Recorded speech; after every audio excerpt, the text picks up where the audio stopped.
کعب نے ہی یوم العروبہ کا نام بدل کر یوم جمعہ رکھا۔ جب وہ خطبہ دیتے تو اپنی بات کا آغاز اما بات سے کرتے۔ آنے والے زمانوں میں یہی رواج پا گیا جو آج بھی قائم ہے۔ آج کا عنوان ہے اللہ کریم نے بنی قریش سے بنی ہاشم کو چنا۔ جبرائیل امین ایک دن رسول اللہ صلی اللہ علیہ وآلہ وسلم کی خدمت میں حاضر ہوئے اور رسول اللہ سے عرض کی، میں نے زمین کے مشارق اور مغارب کو کھنگالا ہے، میں نے آپ رسول اللہ سے بہتر کسی کو نہیں دیکھا، کسی باپ کے بیٹے مجھے بنی ہاشم سے اعلیٰ نظر نہیں آئے۔ ہاشم بن عبد مناف۔ ہاشم رسول اللہ کے پردادا ہیں۔ ہاشم کے معنی ہیں روٹیاں چورا کرنے والا۔ ان کا اصلی نام امر الاولیٰ ہے۔ ہاشم بڑے وجیح، بہادر اور دانشمند تھے۔ اپنی سخاوت کے لیے بہت شہرت رکھتے تھے۔ ایک کامیاب تاجر تھے۔ اکثر اپنا مال تجارت فلسطین لے کر جایا کرتے تھے۔ بہت دولت مند تھے اور اپنی قوم میں عزت دار جانے جاتے تھے۔ ہاشم غریب پرور، رحم دل اور درد مند شخصیت کے مالک تھے۔ ہاشم پیدا ہوئے تو ان کا جڑواں بھائی عبد شمس بھی پیدا ہوا۔ ہاشم کی ایک انگلی عبد شمس کے پہلو سے جڑی ہوئی تھی، جسے کاٹ کر الگ کیا گیا۔ ہاشم بھائیوں میں سب سے بڑے نہیں تھے، لیکن اپنے قبیلے کے سردار ہوئے۔ عرب میں قبیلے کا سردار ہونے کا کوئی نظام نہیں تھا۔ ہاشم کا چہرہ بہت روشن تھا، بہت جاذب نظر تھے۔ جو کوئی ہاشم سے ملتا بہت متاثر ہوتا۔ آپ مسافروں کے ذمہ واجبات اپنی جیب سے ادا کر دیا کرتے تھے۔ اس زمانے میں یہ بہت بڑی سخاوت تھی۔ آج کل کی طرح بینک یا رقم بھجوانے کا کوئی طریقہ نہیں ہوا کرتا تھا۔ دیار غیر میں ایسی مدد ملنا بہت بڑی بات تھی۔ ہاشم میں ان کے دادا قصی کی بہت ساری خوبیاں پائی جاتی تھیں۔ وہ نہ صرف حاجیوں کے لیے کھانے کا انتظام کرتے، بلکہ مکہ کے غریبوں کے لیے ان کا دسترخوان ہمیشہ بچھا رہتا تھا۔ انہیں اپنے لوگوں کی بہت فکر رہتی۔ ہاشم نے اس بات کا انتظام کیا کہ تجارتی قافلے مکہ سے سال میں 2 بار دوسرے ملکوں کو جایا کریں۔ قرآن مجید کی سورہ قریش میں دونوں سفروں کا ذکر کیا گیا ہے۔ انہوں نے گرمیوں میں شام کی طرف جبکہ سردیوں میں تجارتی قافلہ یمن کی طرف بھیجنا شروع کیا۔ ہاشم نے اچھی سفارتکاری کرتے ہوئے شہنشاہ روم سے اس بات کی اجازت لی کہ قریش کے تجارتی قافلوں سے ٹیکس نہ لیا جائے۔ حبشہ کے بادشاہ سے بھی ایسی تجارتی رعایت لی۔ آج کے زمانے میں ہم اسے موسٹ فیورڈ نیشن سٹیٹس کہتے ہیں۔ انہوں نے دیگر ممالک سے بھی تجارتی معاہدے کیے۔ اس وجہ سے مکہ میں خوشحالی آئی۔ عرب میں راستے غیر محفوظ تھے اور تجارتی قافلے لٹ جانے کا خطرہ رہتا تھا۔ ہاشم نے بذات خود پورے عرب کے دورے کیے، قبیلوں سے معاہدے کیے کہ وہ قریش کے قافلوں کی حفاظت کریں گے، جس کے بدلے میں قریش ان قبیلوں کے پاس خود جائیں گے اور تجارتی خرید و فروخت کریں گے۔ ان معاہدوں کی وجہ سے قریش کی تجارت محفوظ رہی۔ ایک بار مکہ میں سخت قحط پڑا، نوبت فاقوں تک پہنچ گئی۔ لوگوں کو کھانے پینے کے لیے کچھ نہیں ملتا تھا۔ ہاشم مکہ سے شام گئے، وہاں سے خشک روٹیاں اور اناج خرید کر لائے۔ مکہ واپس آئے تو حج کے دن تھے۔ مکہ والوں کے علاوہ پورے عرب سے لوگ آئے ہوئے تھے۔ روٹیاں بنتی، اونٹ ذبح ہوتے اور لوگوں کے لیے دسترخوان بچھے رہتے۔ دعوت عام تھی کہ سب اپنی بھوک مٹائیں۔ اونٹ کے گوشت کا شوربہ بنایا جاتا اور اس میں روٹیاں چورا کر کے ڈالی جاتی۔ آپ کو اسی وجہ سے ہاشم کہا جانے لگا۔ ہاشم کی وجہ سے ہی رسول اللہ رسول ہاشمی کہلائے۔ ہاشم کو اپنے لوگوں کی خدمات کی وجہ سے ابو البطحاء اور سید البطحاء بھی کہا جاتا ہے۔ بطحاء وادی مکہ کا ہی نام ہے۔ ہاشم نے یثرب یعنی مدینہ منورہ میں بنی خزرج کے ایک خاندان بنی نجار کی خاتون تاجر سلمہ بنت عمر سے شادی کی۔ سیدہ سلمہ نے شادی کرتے وقت یہ شرط رکھی کہ وہ آزادی سے اپنا کاروبار بھی کرتی رہیں گی اور یثرب نہیں چھوڑیں گی۔ ہاشم نے ان کی شرط قبول کر لی۔ سلمہ سنجیدہ، تجربہ کار اور باتدبیر خاتون تھی۔ ان کے ہاں 472 عیسوی میں ایک بیٹا پیدا ہوا۔ یہ شیبہ یعنی عبد المطلب تھے۔ ہاشم نے 32 سال کی عمر میں غزہ فلسطین میں وفات پائی۔ اور وہیں دفن ہوئے۔ ہاشم کی عبد المطلب کے علاوہ اور بھی اولاد تھی، لیکن بعد میں ہاشم کی اولاد میں صرف عبد المطلب کی نسل ہی باقی رہی۔ عبد المطلب بن ہاشم۔ عبد المطلب رسول اللہ کے دادا ہیں۔ ان کا اصل نام شیبہ ہے۔ جب وہ پیدا ہوئے تو ان کے سر پر چند بال سفید تھے، اسی نسبت سے ان کا نام شیبہ رکھا گیا، جس کا مطلب ہے بوڑھا۔ ان کی ولادت یثرب یعنی مدینہ منورہ میں ہوئی۔ ہاشم کے 3 بھائی ہیں جن کے نام عبد شمس، مطلب اور نوفل ہیں۔ عبد شمس اپنے کاروبار کے سلسلے میں زیادہ تر یمن اور ملک شام میں رہا کرتے تھے، جبکہ نوفل تجارت کے لیے زیادہ وقت عراق میں گزارا کرتے تھے۔ ہاشم کی وفات کے بعد ان کے بھائی مطلب بن عبد مناف قبیلے کے سردار بنے۔ شیبہ اور ان کی والدہ سلمہ یثرب میں ہی رہنے لگے۔ اس دوران 8 سال کا عرصہ گزر گیا۔ قبیلہ بنی حارث بن عبد مناف سے تعلق رکھنے والے ثابت بن منذر یعنی شاعر رسول حسان بن ثابت کے والد نے دیکھا کہ نہایت خوبصورت اور جاذب نظر بچہ تیر اندازی کر رہا ہے۔ جب اس کا تیر نشانے پر جا کر لگتا تو فخریہ کہتا ہے، میں ہاشم کا بیٹا ہوں، بطحا کے سردار کا بیٹا۔ مکہ جا کر ثابت بن منذر اپنے دوست مطلب سے ملے اور ساری بات انہیں بتائی، ساتھ ہی کہا یہ مناسب نہیں کہ ہاشم کا بیٹا غریب الوطنی میں زندگی گزارے، اسے جا کر اپنے وطن واپس لائیے تاکہ وہ بھی اپنے باپ دادا کی زمین اور خاندان میں پلے بڑھے۔ مطلب نے جواباً کہا، میں ابھی یثرب جاتا ہوں اور اپنے بھتیجے کو لے کر آتا ہوں۔ شیبہ کو مکہ لانا آسان کام نہیں تھا۔ سیدہ سلمہ ایک کامیاب تاجر خاتون تھی، سمجھدار اور خوددار تھی۔ سلمہ کی اپنے بیٹے سے محبت، شیبہ کی یثرب میں پرورش، نانا کا خاندان اور اس شہر سے لگاؤ، سب اس میں رکاوٹ تھے۔ مطلب کی درخواست پر سیدہ سلمہ نے انکار کر دیا۔ مطلب 3 دن یثرب میں رکے رہے۔ آخر کار انہوں نے اپنی بھابھی کو قائل کر لیا۔ سلمہ نے خود تو مکہ آنے سے معذرت کر لی، لیکن بیٹے کے مستقبل کی خاطر مطلب کے ساتھ مکہ بھیج دیا۔ مطلب مکہ میں داخل ہوئے تو شیبہ ان کے ساتھ اونٹنی پر سوار تھے۔ آپ جدھر سے گزرتے لوگ پوچھتے، یہ کون ہے جو تمہارے ساتھ اونٹنی پر سوار ہے؟ مطلب جواب دیتے، یہ میرا عبد یعنی غلام ہے۔ مطلب اپنے گھر گئے تو بیوی کے پوچھنے پر بھی یہی جواب دیا۔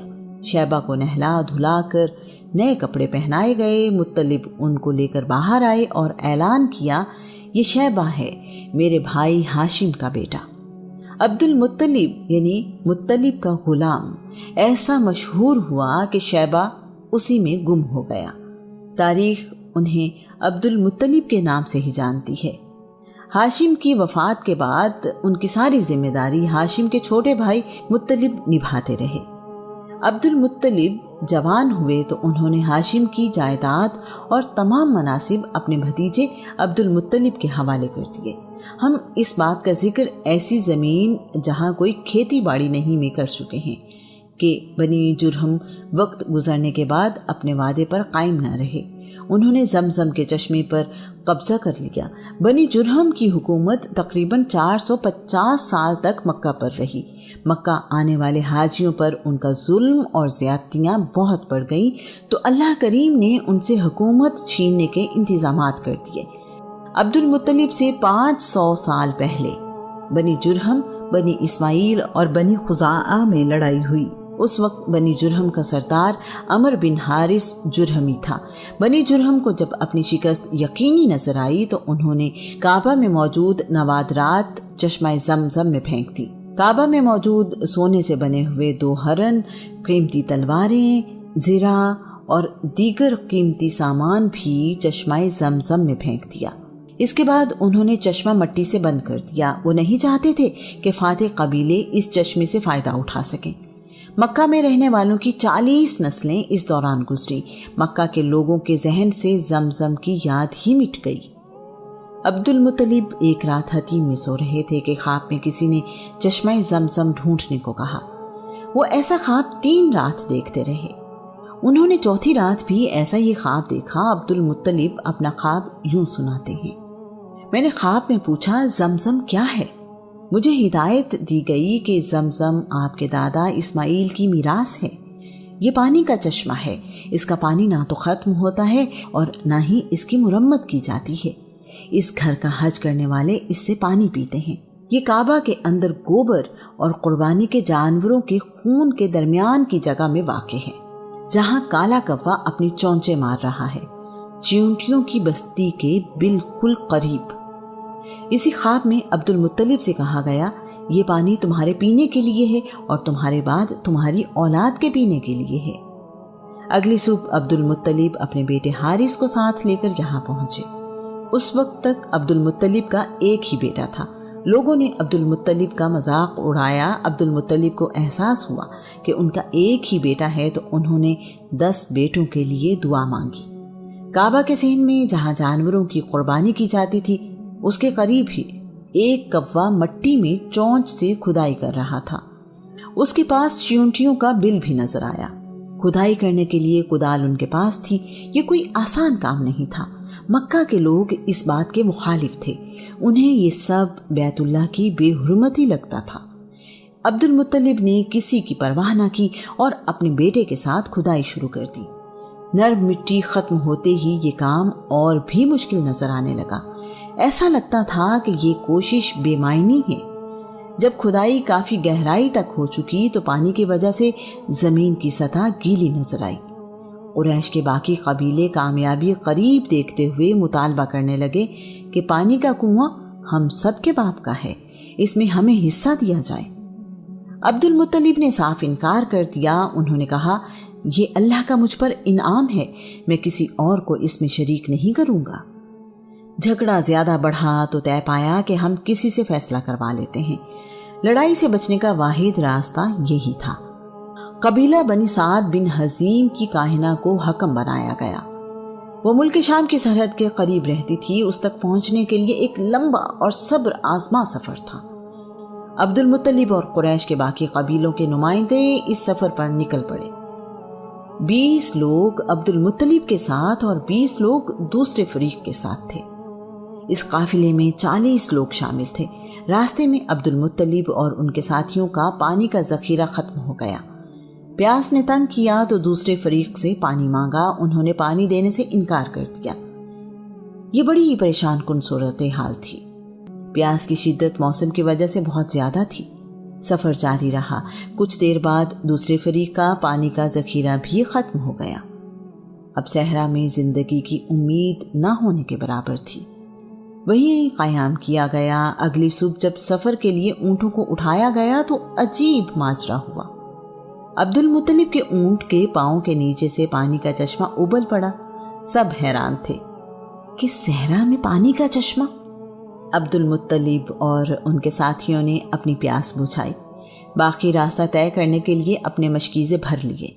عبد المطلب نے دوسرے فریق کو بھی پانی پینے اور ذخیرہ کرنے کی اجازت دی۔ پانی پینے اور ذخیرہ کر لینے کے بعد دوسرے فریق نے کہا عبد المطلب اب آگے جانے کی ضرورت نہیں۔ اگر اللہ تمہیں اس صحرا میں پانی کا چشمہ عطا کر سکتا ہے تو زمزم پر ہمارا دعویٰ درست نہیں، ہم اپنا دعویٰ واپس لیتے ہیں۔ تمام لوگ یہاں سے مکہ واپس آ گئے۔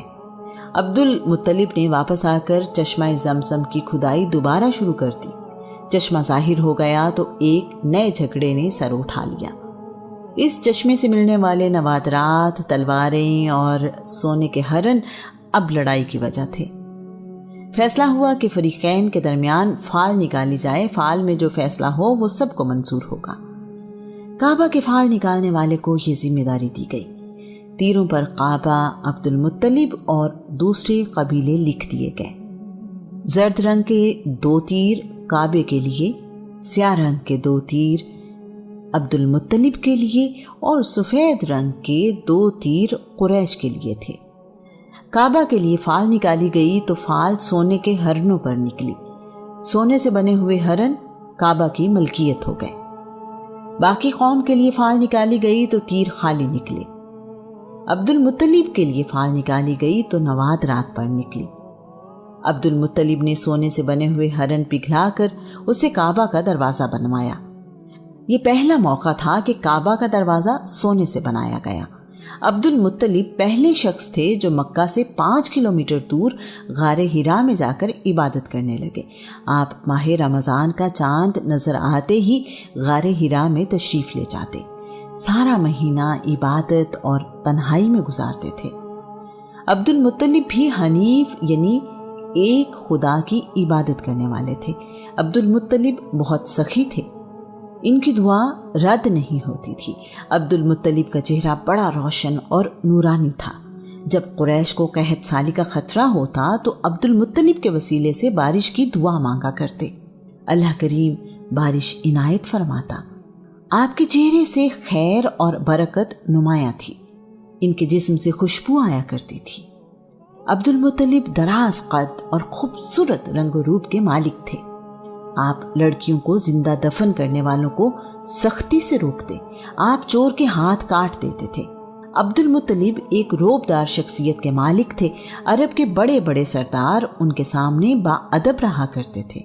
آپ نے ہی یمن سے واپس آ کر مکہ والوں کو سفید بالوں کو رنگ کرنے کا طریقہ سکھایا۔ عبد المطلب نے چشمہ زمزم کی کھدائی کے دوران دعا مانگی، یا اللہ مجھے 10 بیٹے عطا فرما، وہ میری زندگی میں جوان بھی ہو جائیں تو میں ان میں سے ایک بیٹا تیری راہ میں قربان کروں گا۔ عبد المطلب نے 5 شادیاں کی۔ اللہ کریم نے عبد المطلب کی دعا قبول کرتے ہوئے انہیں 10 بیٹے عطا کیے۔ ان کے بیٹے ان کی زندگی میں ہی جوان ہو گئے۔ عبداللہ کی قربانی کے زمانے کے بعد عبد المطلب کے مزید 3 بیٹے پیدا ہوئے جو عباس، حمزہ اور مقوم ہیں۔